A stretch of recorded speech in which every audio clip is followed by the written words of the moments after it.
Our Democratic colleagues, when they address the issue of so-called dark money and campaign finance contributions, are often deeply, deeply hypocritical. And now we learn, of course, that when it comes to the use of dark money, Democrats are the best at it. They are just incredible at using dark money, money from unnamed sources.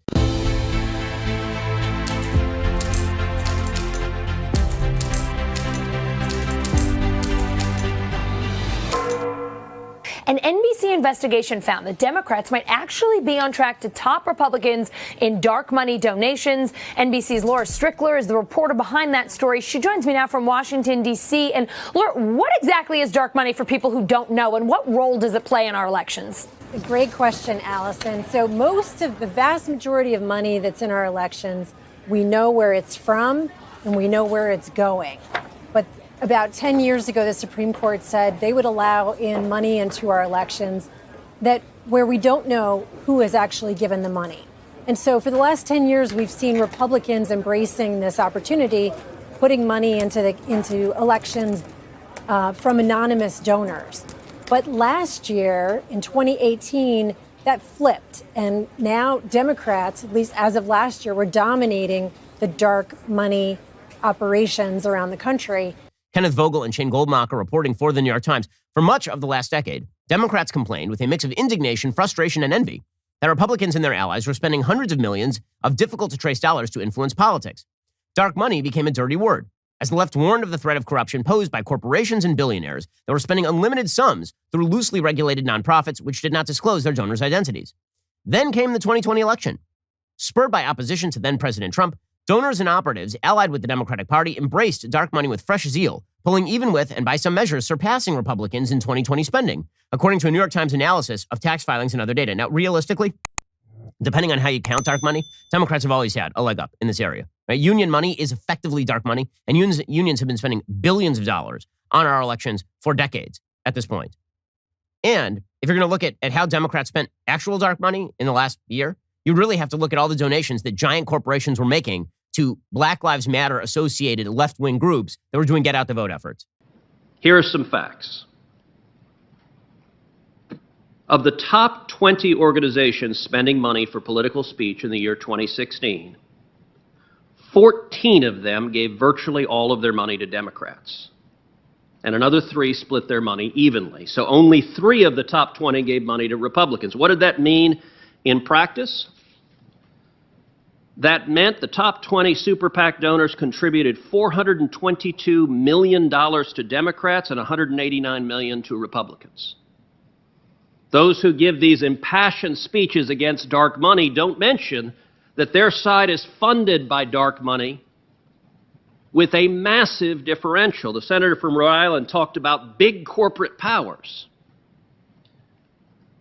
without acknowledging that the contributions from the Fortune 500 in this presidential election overwhelmingly favor Joe Biden and the Democrats. Now, no sooner did Justice Breyer announce his retirement than Democrats would swoop in to give him the bum's rush. So why the hurry? I'll tell you why. Because this is what the left's dark money trolls want. From the get-go, the push to get Justice Breyer to retire has been spearheaded by a shady network of well-heeled dark money groups that are working to subvert, not just to change or add to our judiciary, but to change our entire system of government and, frankly, our entire way of life. It's a left-wing cartel that we warned you about over a year ago. Meet the opaquely funded group called Demand Justice, which is really just a front group for the 1630 Fund.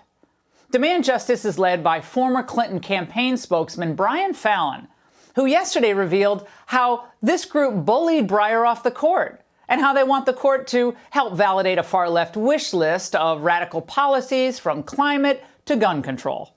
According to the New York Times, even using their analysis, they say 15 of the most politically active nonprofit organizations that generally align with the Democratic Party spent more than $1.5 billion in 2020, compared to roughly $900 million spent by a comparable sample of 15 of the most politically active groups aligned with the GOP.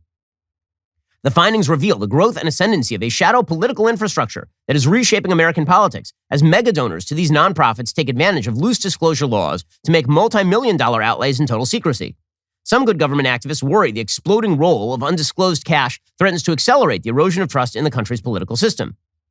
Democrats' newfound success in harnessing this funding also exposes the stark tension between their efforts to win elections and their commitment to curtail secretive political spending by the super rich. They don't have any commitment to curtail secret political spending by the super rich. They just don't want the Republicans doing it.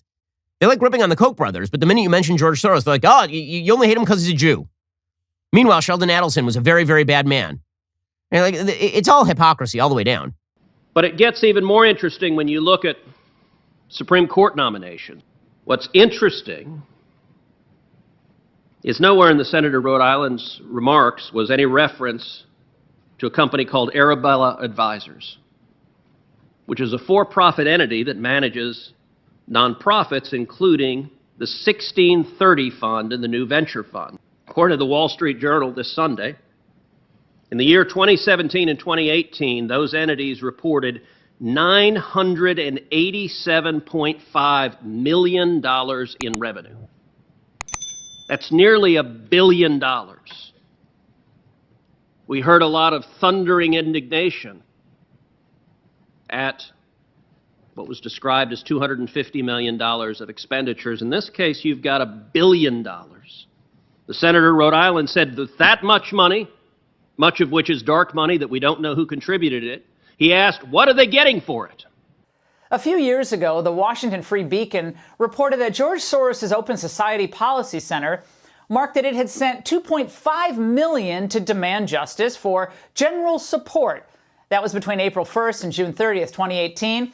Soros' group sent $87,000 more between October 1st and December 31st to support what they call advocacy on judicial nominations. Now, the money's all fungible, but some of that money helped fund the highly coordinated and vile attacks on Justice Brett Kavanaugh's confirmation. Now, this same unsavory lot intends to pick Breyer's replacement. They don't deny that they shame Breyer into retiring. In fact, they're proud of it, even featuring this headline on their website. And demand justice ain't fringe, my friends. They have friends and former employees in very high places, including the White House. A single cryptically named entity, according to the New York Times, that has served as a clearinghouse of undisclosed cash for the left, the 1630 Fund, received mystery donations as large as $50 million and disseminated grants to more than 200 groups while spending a total of $410 million in 2020, more than the DNC.